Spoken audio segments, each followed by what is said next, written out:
Good morning, everyone. Good afternoon, everyone. It is now a worldwide experience here with Just as Planned.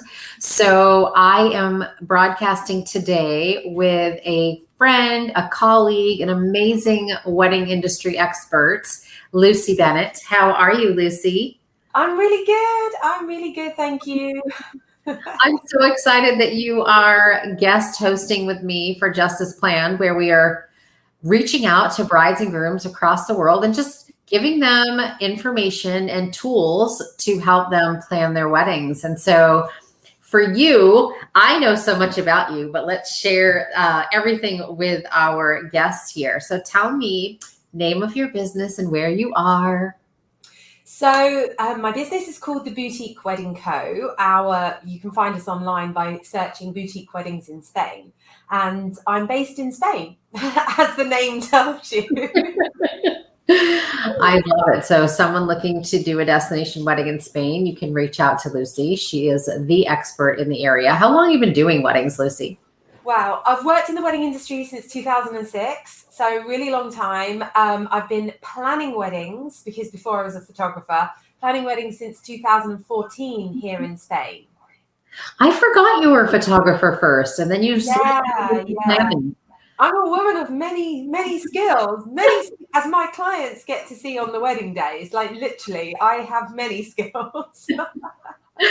I love it. Yes, you have many skills. We've actually come together and done an international wedding festival together. It was over a year ago now. I know. Coaching. Oh my goodness. You're amazing. Your talents are amazing. So your specialty obviously is destination weddings in Spain. Tell me a little bit about some of your favorite moments in wedding planning anywhere in the world. So first of all, like to tell you a little bit about destination weddings in Spain as such, because some people think, okay, like who comes? Is it Americans? Is it English? Who is it? But it is everybody. It is everybody. So we have people from all over the world. And the beauty of Spain is that many people who have, for example, left the UK or left Ireland to go and live a more exotic life, maybe in Dubai, Australia, or America, will come to Spain because they want to have a wedding in the sun. And also, quite often, our couples are multicultural and international. They might have the bride from one part of the world and the groom from another part of the world.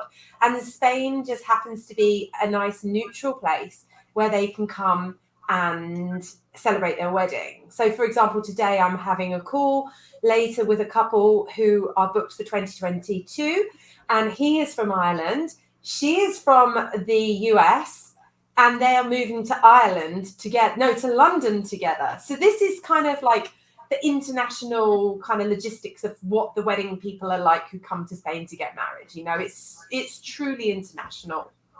I love that. That's such a great story. I mean, how romantic. It's like two countries merging together on a new adventure in a new city. So how cool is that? How many people, like what is your average wedding in Spain?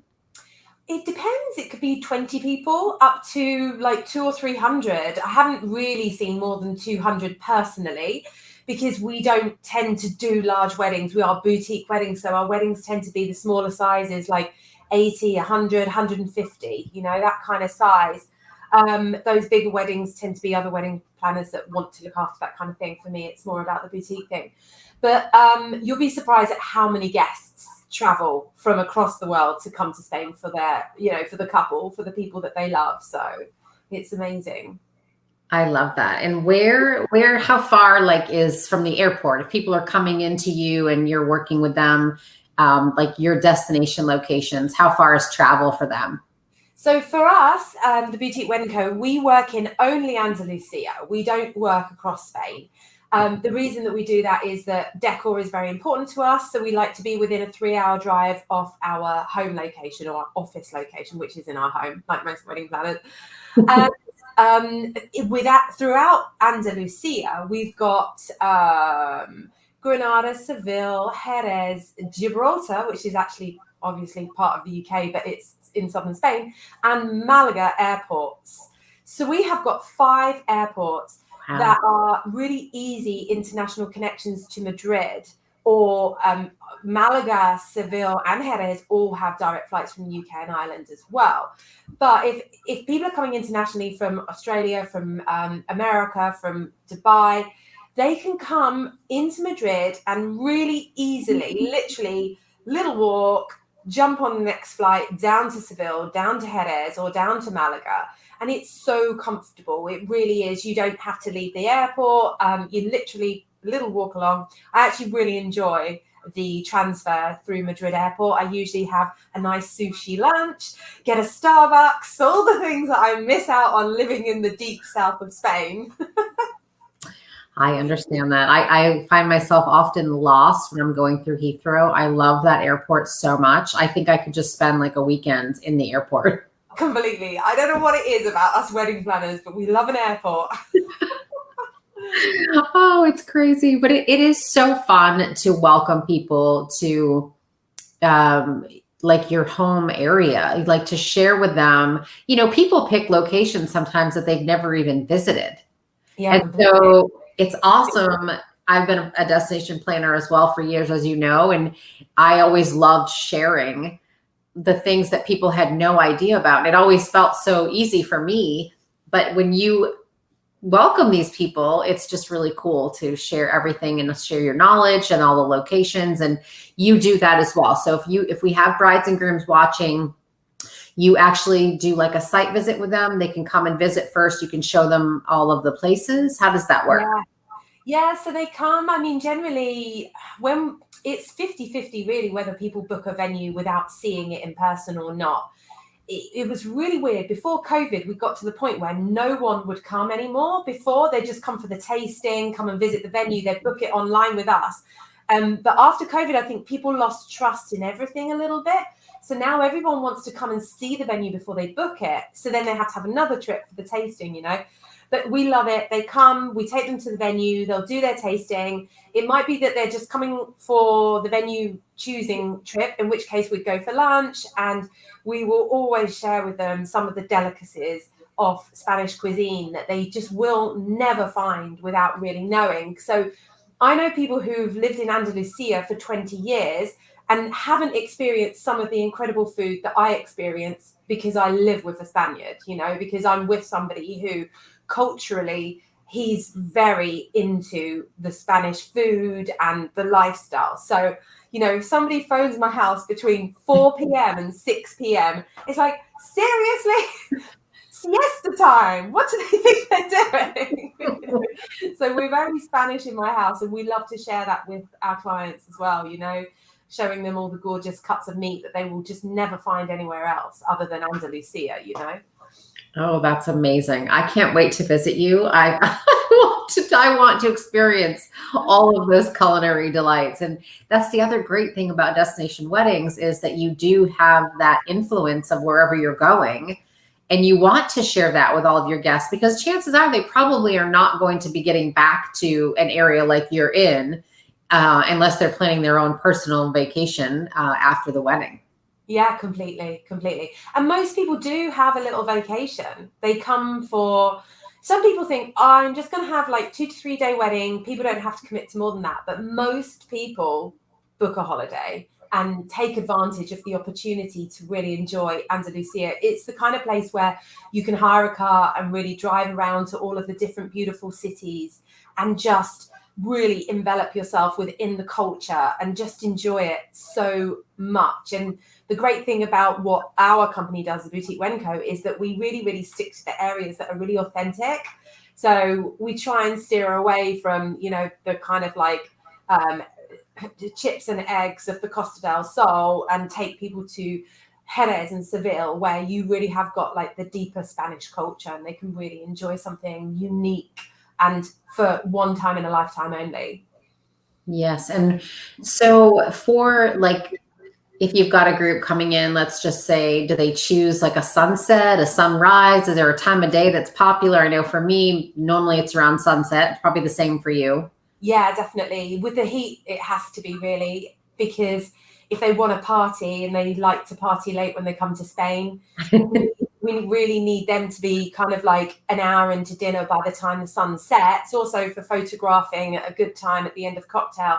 So we tend to have weddings at around sort of like, obviously the sunset changes quite drastically here in Andalucía, because at the moment it's 6:15, but in high summer it's 10:15 at night. So we've got this huge window. We have, in the midsummer, we have like a ridiculous amount of like daylight. It's like really incredible. So it's really beautiful.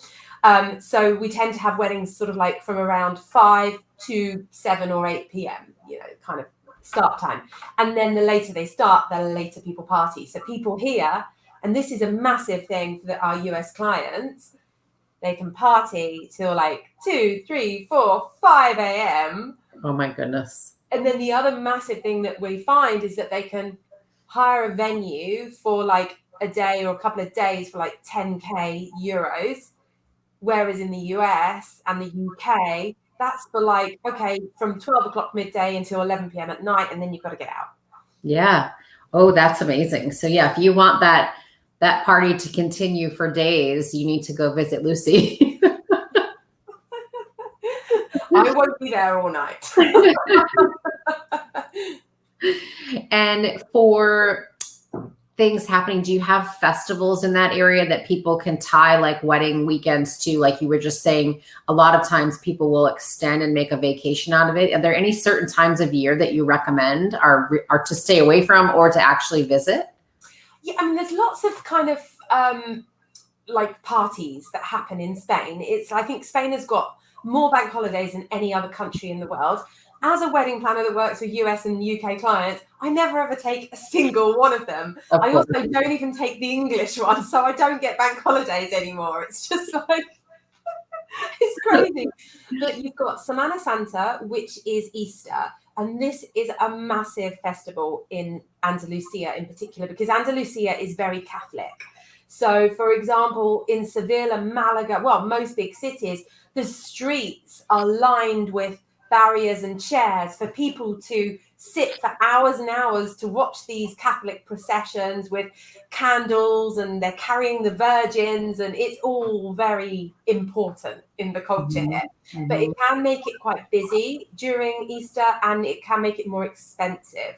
Then you have the ferias, and the feria is like the spring party of the towns. So when it's feria, once again, it gets very busy in the cities. So Seville's feria is very famous, and I think it's around the end of April usually. And the hotels can get booked out. It gets very busy, but it's also a good time to go, you know, to really like get into the culture of Spain and Seville, you know. That's amazing. That is so amazing. So do you find yourself doing a lot of church weddings? So I started to say I don't do church weddings because personally, for me, it's not something I enjoy. It's something that is extremely stressful as a planner here in Spain. Okay. Not only having to deal with the Catholic Church, which is like archaic. It's 40 years behind the UK, America, and Ireland. It's just crazy. It's very difficult to persuade them to allow foreigners to marry here. Now, the only clients I've got marrying in churches, so we did one last week, and we're doing one in 2 years' time, and they're coming in January. But these people speak Spanish. They are people with Hispanic backgrounds living in New York who are coming here, and we have to go with them to meet the priest and ask the priest with that person if they can get married here. If I go, the priest says no. So it's like, it's really hard. So we started to step away from it a few years back, but we haven't completely done it because I just fall in love with the clients on the calls, and then I really want to work with them. So I end up like saying to Jesus, I'm really sorry, I've got a church wedding booked. You're going to have to deal with the priest. So we did one last week, and actually it was a beautiful ceremony. It was completely in Spanish. And this is one of the things that a lot of our clients don't get. They think that they can have a full English ceremony. And that is only the case in a few churches in the Costa del Sol, where I personally don't work, but I can always recommend people. Understood. It is very challenging. I've come across the same thing, particularly with the Catholic Church. Other denominations, I don't seem to ever run into that issue, but they are quite strict. Yeah. And often it is no. I have had a few instances where they've actually brought their own priest in from home. Yeah. But that's still a process, as you know, to come into another church is still a process, but that has helped in the situations in the past. So it is challenging. So for people watching, you do need to understand that process is one that is not a fast process. No, it's really complicated, and it can be stressful because the reason people want to get married in a church is so they can have a legal ceremony here, because otherwise in Spain it's just a blessing. You can't legally tie the knot. But the ceremonies that we have are as meaningful, if not more meaningful, than the legal part, and they're beautiful because they are handcrafted by celebrants who really listen to what you want, really listen to you and your relationship, so that's really beautiful. And but with the church weddings, the paperwork that has to go into it is really complex. It's like a file this big, and it's a process beforehand and after as well. It takes like maybe 6 meetings in total for us to get the paperwork sorted. So we have to charge more for church weddings, because it's extra time. And with the cities that we have to travel to, it's a lot of extra time. It's extra days, complete days out. So it's really complicated.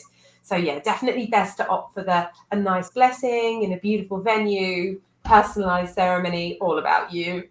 Yeah. And we always suggest to perhaps get married at home in your home church, if that's, then that also sometimes eases the pain with parents who really are like, what do you mean you're not getting married in the church you grew up in? Yeah, completely. That's what I've said as well before. And I think that really, a lot of the times I find that when some couples who want a church wedding isn't coming from them. It's coming from the parents, and they're doing it because that's what the parents expect of them. So yeah.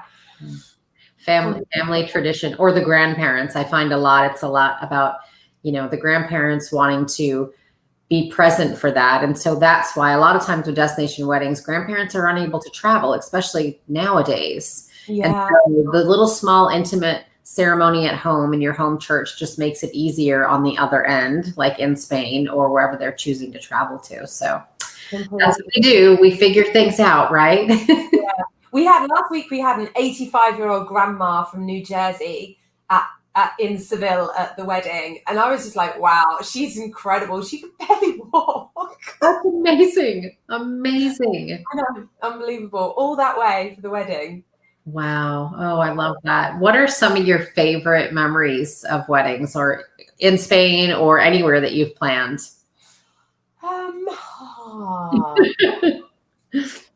So many moments. I mean, I'll always remember the very first wedding that we planned. And it was really funny because it was 50 degrees in the sun. Ooh. I'm not joking. It was 50 centigrade in the sun. So we had everybody luckily set up in the shade. But I remember them starting the ceremony and Jesus and I high-fiving like, yay, we did it. That was at 6 o'clock. We ended up getting out of there at 2 a.m. So we hadn't quite done the job yet. But no, I mean, there's been so many. There was an Irish couple that came a couple of years back, got married in this beautiful castle in Malaga that we love. And she was like, oh, my family are in a folk group. We want them to sing. I was like, perfect. So she's like, there's 20 of them. I'm like, okay, no problem. And her dad and her mum were in the group. I have to say, this folk group were amazing. The family was from Northern Ireland. And after it, I was like, I'm moving to Northern Ireland, so I can join the folk group. It was just insanely good. And I was just stood there at the side, trying not to sing along. But it was such brilliant singing. And I loved it so much. So yeah, that's probably one of my favorite moments of any wedding. And that was Enya and Hugh. And that was just like, I loved it. It was such a glorious day. So yeah, they'd flown in a comedian from Ireland who was very famous, and I had to bring him in halfway through dinner as a big surprise. So I was having to keep it a big secret. So we are the keepers of secrets at weddings, aren't we, for our brides and grooms? Oh my goodness. Yes, I've got a story I'll share another time that I know I'll never have this experience again. So it was a once in a lifetime thing for me, but secrets are really hard because, we're supposed to be over communicating to everyone. And when you have a secret, it's like, oh, I can't put that on the timeline, or, it's challenging. Yeah. Or you're meant to only email the bride and you end up emailing the groom as well. Yeah. Yes, it's a lot of moving parts we as wedding planners do for our clients. Completely. We love. So you have castles, you have beaches, any other particular spots in Spain that you love that you would suggest to your clients? Yeah, I really like suggesting countryside locations because it means they can party all night if they haven't got any neighbours. And most people really want to have a late night party. And because we start late because of the heat, it makes sense. So we've got lots of beautiful cortijos, haciendas, which are like farmhouses, but then they've been renovated to be lovely for weddings. But they have beautiful extensive gardens with lots of different areas that you can do things. So I love it when a venue has a good flow. And for me, that's always a priority when a client is choosing a venue, that it's got enough space, it's got the right facilities, that it's got a good flow, and obviously that it's a beautiful backdrop for the wedding as well. Yeah, you have an eye for that too, as not only as a planner, but with your background in photography. So you're probably hang on their walls. Yeah, absolutely. Yes, we it's people always say to us, and I'm sure you've heard this 1,000 times, what do we do for pictures? What's our photo list supposed to look like? And I'm like, what do you want to hang on your walls? It's, it's what you want. It's not, we can advise you in a lot of things, but at the end of the day, we really want you to pick what's important to you. Yeah. And I guess that's just, it's sometimes challenging because people really want direction, which is why they are coming to us. Yeah, completely. But we don't want to dictate to them because we want them to have a unique experience that is about them. Exactly. And that's important. But I think it's about being intuitive and really listening to them and knowing when to step in and help them. Because I've got some clients that are useless at making decisions. They struggle with decision making. So I have to almost just instinctively know what is the right decision for them and push them towards that, because otherwise it's never going to happen. And they're frustrated, they're overwhelmed. I think overwhelm is a big thing in wedding planning if you're not managed right. But some of them, I find, they overwhelm themselves by wanting to do everything at the same time. And I have to say, hold your horses, slow down. We have a process and we need to stick to it, Yeah. That's very key, is to make sure they're not, and one step at a time. Let's pick a date, let's pick a location, and let's just go from there. Exactly. This is it. The wedding's in 2 years' time, but they want to talk about the flowers. And you're like, well, look, flowers we do 6 months before because your decisions might change. And I've had this before where, in the early days, I do styling and design too early, like a year before. And then come 6 months before the wedding, it's like, oh, I've changed my mind. Instead of pure white, I just want lots of color. So at that point, then I was like, okay, styling and design happens 6 months before your wedding. So yeah. Because the trends change, right? And so all they do is sit and watch the internet now, read magazines, and as the trends change, their minds change. And so you're absolutely right. And it's hard because when you send out like invitations or pick a venue, you're trying to set a tone. But that also, it can shift a little bit. So definitely, it's tough. It is tough. I think going with classic and kind of timeless style is so important with weddings. And I think I learned that myself at my own wedding because I wore a dress that was quite fashionable for the time. It was, number one, extremely uncomfortable. Like, it was this bodice covered in jewels, and it completely tore apart my underarm, like here. Like, so, these are things that you don't think of when you're buying a dress. And it had this front on it that was really fashionable then, but then I wouldn't even want to show you my picture now. You know what I mean? So I think timeless dresses are so important. And then the thing is that once they've got their dress, their style of their wedding and tone of the wedding could change as well. Yeah, absolutely. Well, you have to share a picture of your dress now with us. Like I'm going to have to just post it on your episode because people are going to be dying and stalking you to see that dress. Oh my God. Oh my God. No. I also think it's important, and I know you've been through this, where people love those beautiful, like long trains and bustles, but they have no idea how long it takes to actually like do that work. Now it's a little bit easier because they're faux, like, you zip them up and only some of them latch. But I've had brides that literally would take them almost an hour to just do up the back of their dress. And that, of course, factors into timeline. Definitely. Well, we had about a 25-minute wait on Thursday, and it delayed our timeline, which then they were very lucky that the hotel, it was Alfonso Trece Hotel, which is like one of the small luxurious hotels of the World Group. It was actually in the series The Crown. They used it as the Beverly Hills Hotel. Rather than going to Beverly Hills to film, they just changed the placard on the front because they're very similar style on the front. So we were at Alfonso Trece, and luckily the maitre, who's the manager on the day that looks after the wedding, he actually allowed them to run half an hour later free of charge. But that can cost you. It can cost 300 or 600 euros to go over time. So it's really important to think about these things. And I think on the day, the bridesmaids are like, I've just got to go to the loo. I'm going to go change my shoes. I'm going to do this. Just wait for me for the speeches and stuff like that. And people don't realize that every time you decide to break from the flow, you're messing with the schedule. And a lot of people think, well, the schedule doesn't matter. But actually, it matters to the bride and groom if we don't want them to get charged extra on their wedding day. Yes. And sometimes it's not just the venue, but sometimes they've only contracted for a photographer or a videographer for a certain amount of time, or even music. Yeah. And so it could actually really end up throwing multiple things off and not just the venue. So yeah, completely.